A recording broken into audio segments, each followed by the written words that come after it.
আজকে আমাদের আলোচনার বিষয় হবে স্থানাঙ্ক জ্যামিতির তে যে দুইটি রেখা যখন একটি অপরটিকে ছেদ করে, ছেদ বিন্দুর স্থানাঙ্ক নির্ণয়। এখন দুইটি রেখা একটি অপরকে ছেদ করলো, সেই ছেদ বিন্দুর স্থানাঙ্ক কিভাবে নির্ণয় করা যায়? ছেদ বিন্দুর স্থানাঙ্ক নানান বেশ কয়েকটা পদ্ধতিতে নির্ণয় করা যায়। যেমন সমাধান যে পদ্ধতিগুলো আছে, অপনয়ন, প্রতিস্থাপন, আর গুণন এবং লেখচিত্রের সাহায্যে, এমনি সব নানান পদ্ধতিতে দুইটি রেখার ছেদ বিন্দু নির্ণয় করা যায়। তো দুইটি রেখার ছেদ বিন্দু নির্ণয় করতে গেলে কি কি লাগবে?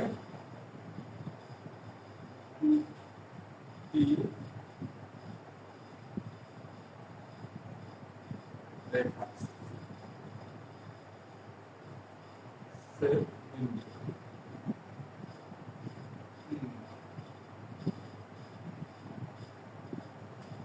রেখার ছেদ বিন্দু নির্ণয় মূলত হচ্ছে বিষয়টা এমন যে একটি রেখা অপরটি রেখা ছেদ করছে।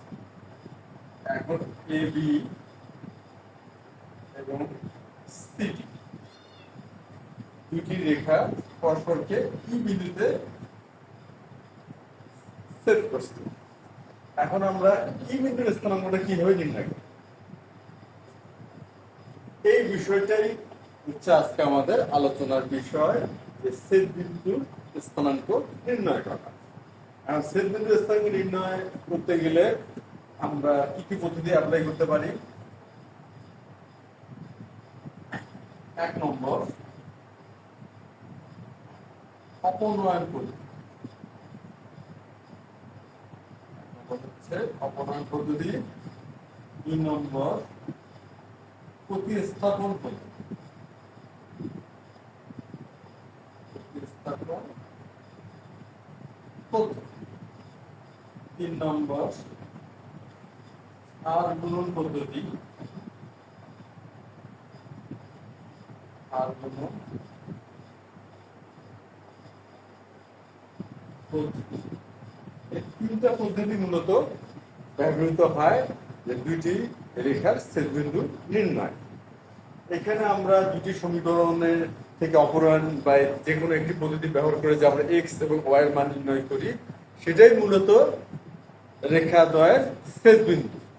অর্থাৎ ওই বিন্দুটা এমন একটা বিন্দু বা ওই মানগুলো এমন একটা মান যেটা দুইটা রেখাকে সিদ্ধ করবে।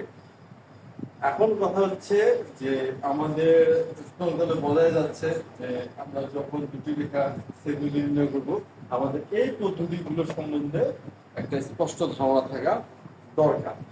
এই পদ্ধতিগুলো যদি আমাদের স্পষ্ট ধারণা থাকে, তখন আমরা খুব সহজেই এই পদ্ধতি যে কোনো একটা পদ্ধতি ব্যবহার করে দুইটি রেখার ছেদবিন্দু নির্ণয় করতে পারবো। এখন এই পদ্ধতিগুলো সম্বন্ধে একটু আলোচনা করা যাক এবং আমরা বোঝার চেষ্টা করি এই পদ্ধতিগুলো কেমন করে ব্যবহার করা যায়। 1 নম্বর, অপনয়ন পদ্ধতি।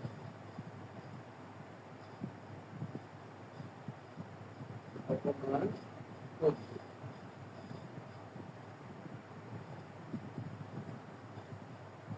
অপনয়ন পদ্ধতি হচ্ছে এমন এক পদ্ধতি যেখানে যে এক্স এবং ওয়াই যে দুইটি চলক, তাদের ভিতরে যে কোনো একটি চলককে আমরা বাদ দিব। বাদ দিলে কি হবে?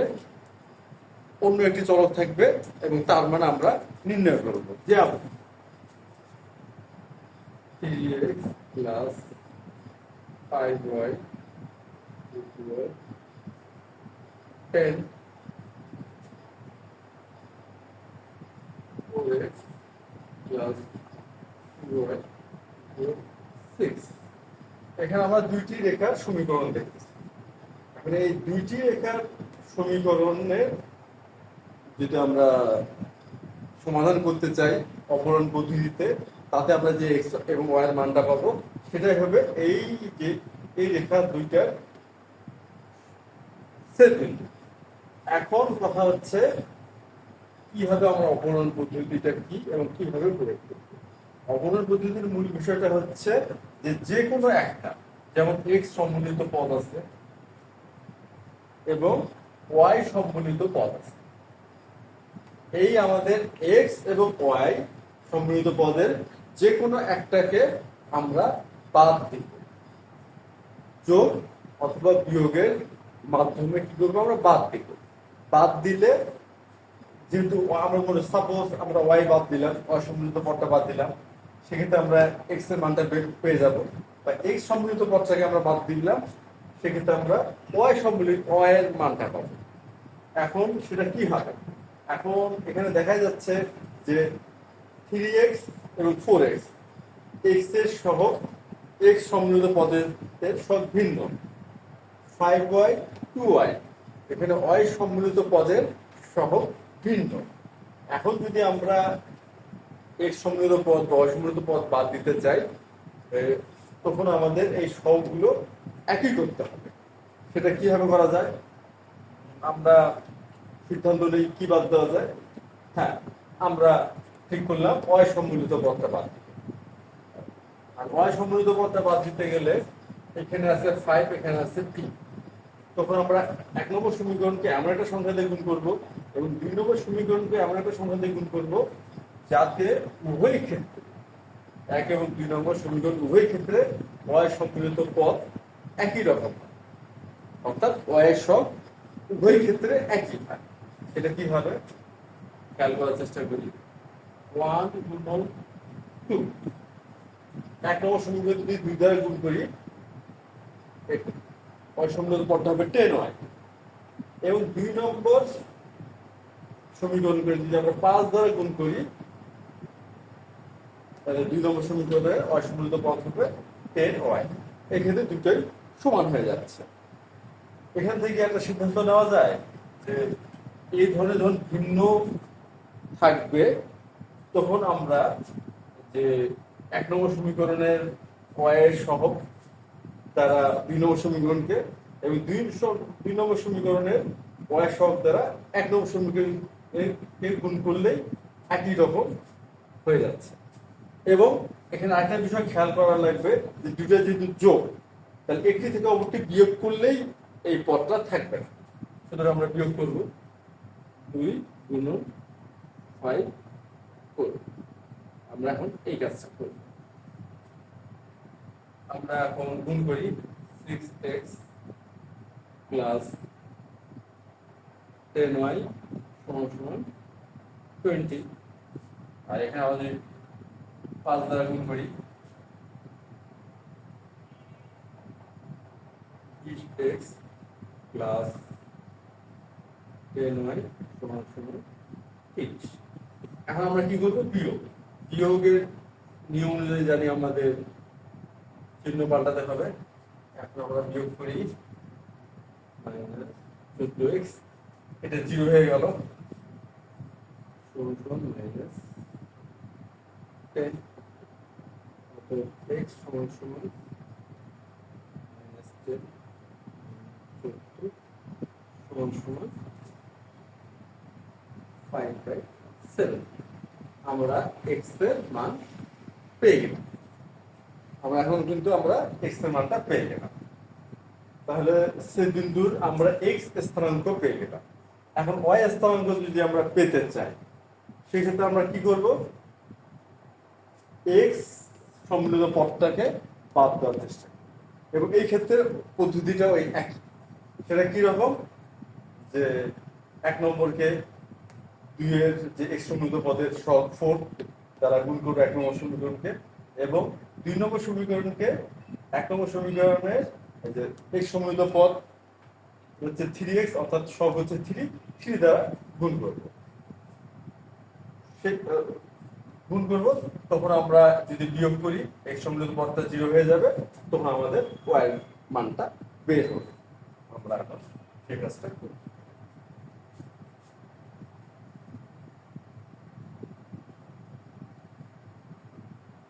y এর মানটা এখানে x এর মানটা পুট করি, x সমান 5/7।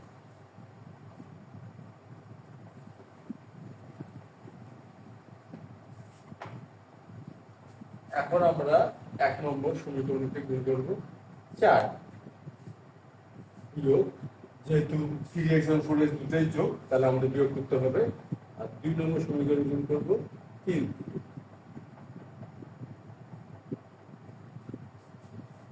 4 দিয়ে 12x প্লাস 20y প্লাস 40, আর 3 দিয়ে 12x 6y সমান সমান 18। এখন বিয়োগ, আমরা চিহ্ন পরিবর্তন করি, x সমতুল্য পদ 0 হয়ে গেল। এখন এটা হচ্ছে 14y সমান সমান 2, 2,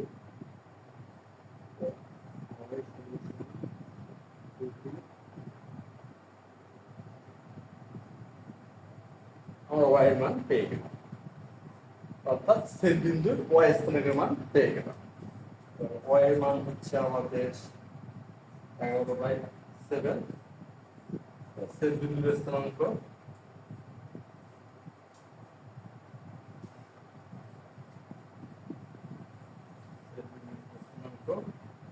5/7, 11/7, আমাদের ছেদ বিন্দুর স্থানাঙ্ক চলে আসছে। এখন আমরা তাহলে অবশ্যই বুঝতে পারলাম যে অপনয়ন পদ্ধতিটা কি এবং এটাকে কিভাবে ব্যবহার করতে হয়, এবং এই পদ্ধতির সাহায্যে কিভাবে আমরা দুইটা সমীকরণের ছেদবিন্দু নির্ণয় করতে পারি, এবং আমরা সেটা দেখলাম। এখন আমরা আলোচনা করব হচ্ছে প্রতিস্থাপন পদ্ধতি নিয়ে, যে প্রতিস্থাপন পদ্ধতিটা কি এবং সেটা কিভাবে ব্যবহার করলে রেখাদ্বয় ছেদবিন্দুকে নির্ণয় করা যাবে। আমরা এই সমীকরণ দুটো নিয়েই ছেদবিন্দু নির্ণয় করব। প্রতিস্থাপন পদ্ধতি, আর প্রতিস্থাপন পদ্ধতিটা হচ্ছে একটি পদকে সরায়, অর্থাৎ x কে সরায় x এর মান বসানো, কিংবা y এর বদলে y এর মান বসানো, এই যে একটির বদলে আরেকটি বসানো, এটাই হচ্ছে প্রতিস্থাপন পদ্ধতির মূল কথা। একটির বদলে আরেকটি বসানো, যেমন এখানে ax প্লাস by সমান c। সাপোজ আমরা জানি যে x সমান সমান 2, এটা আমরা ধরে নিলাম।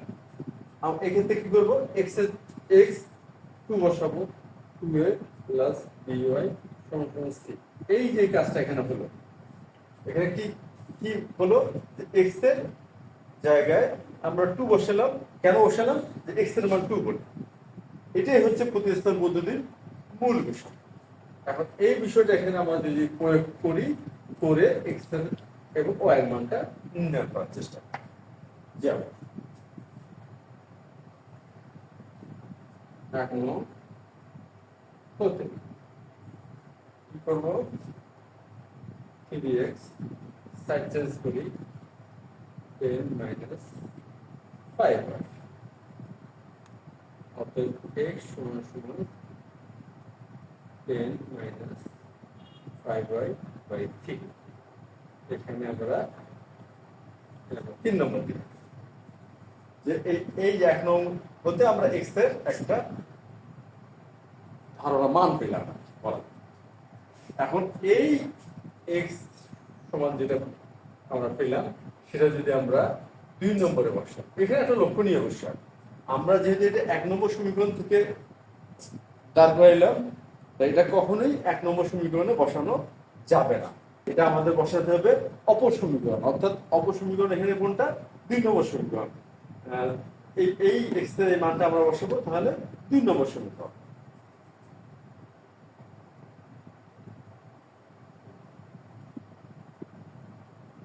দুই নঙ্গে x সমান সমান 10 মাইনাস 5y 3 এখন যদি আমরা বসাই 2 নম্বর সমীকরণে, তাহলে ব্যাপারটা কি দাঁড়াচ্ছে, 4 10 minus 5y by 3 plus 2y সমান 6। 2 নম্বরে আমরা কি করলাম, x x এর বদলে x এর মানটা, যে মানটা আমরা 1 থেকে দাঁড় করাইলাম সেই মানটা আমরা x এর বদলে বসাই। এটাই হচ্ছে প্রতিস্থাপন পদ্ধতি, x এর সমমান x এর স্থানে বসাই। এখন আমরা যেহেতু এটা আমরা সাইডে রেখে x সমান l মাইনাস 5/3।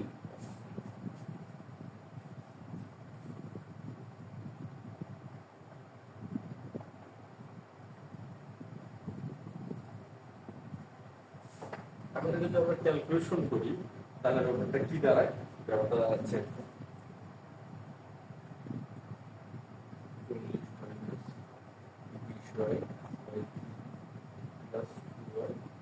6। আমরা এটা এখানে নিয়ে আসি।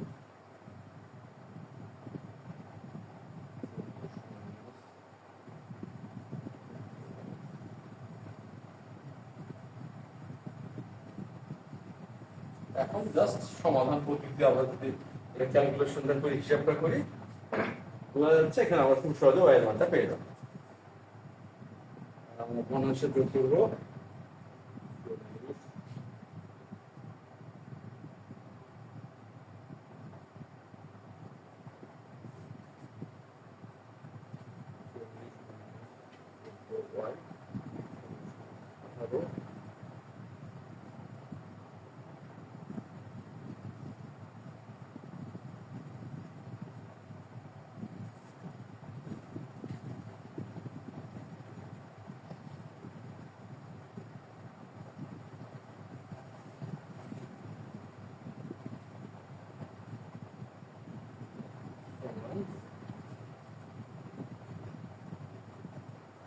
আমরা ওয়াই এর মান পেয়ে গেলাম, অর্থাৎ ওয়াই স্থানাঙ্ক পেয়ে গেলাম। এখানে একটা জিনিস খেয়াল করার ব্যাপার যে ওয়াই এর যে মানটা পেলাম প্রতিস্থাপন পদ্ধতি ব্যবহার করে, এটা হচ্ছে প্রতিস্থাপন পদ্ধতি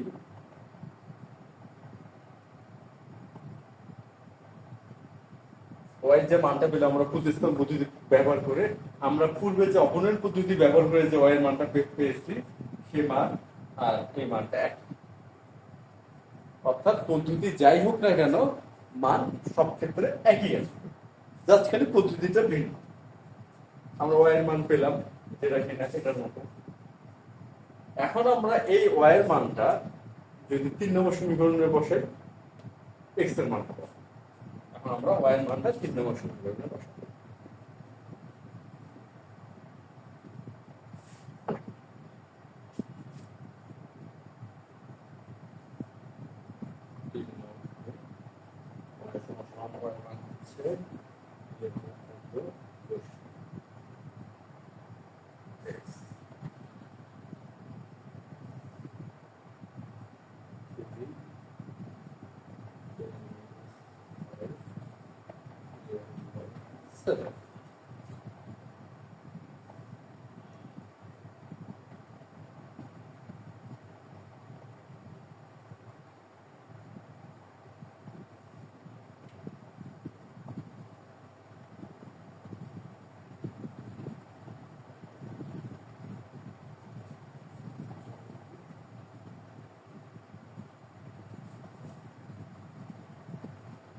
এখন এটা যেহেতু ভাগ, এটা হচ্ছে 7/3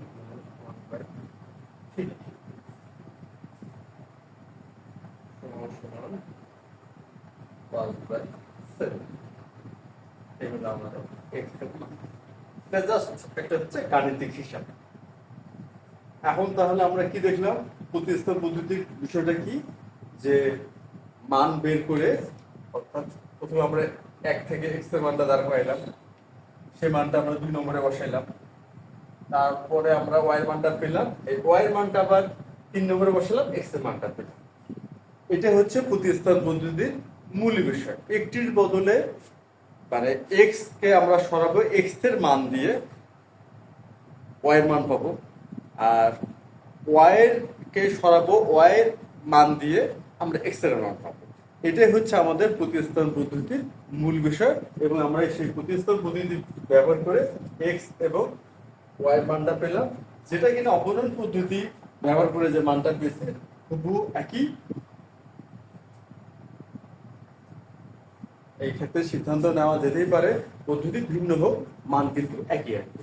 এই হচ্ছে আমাদের অপনয়ন এবং প্রতিস্থাপন পদ্ধতি ব্যবহার। আর আমরা আমাদের আরেকটা পদ্ধতি আছে আর গুণন পদ্ধতি, এটা আমরা শিখবো আগামী ক্লাসে। আশা করি যে আগামী ক্লাসটা তোমরা সবাই অ্যাটেন্ড করবা। সেই ক্লাসে আমরা আর গুণন পদ্ধতিটা শিখবো। আজকে আমরা শিখলাম কি অপনয়ন এবং প্রতিস্থাপন পদ্ধতি। তো আজ এ পর্যন্তই।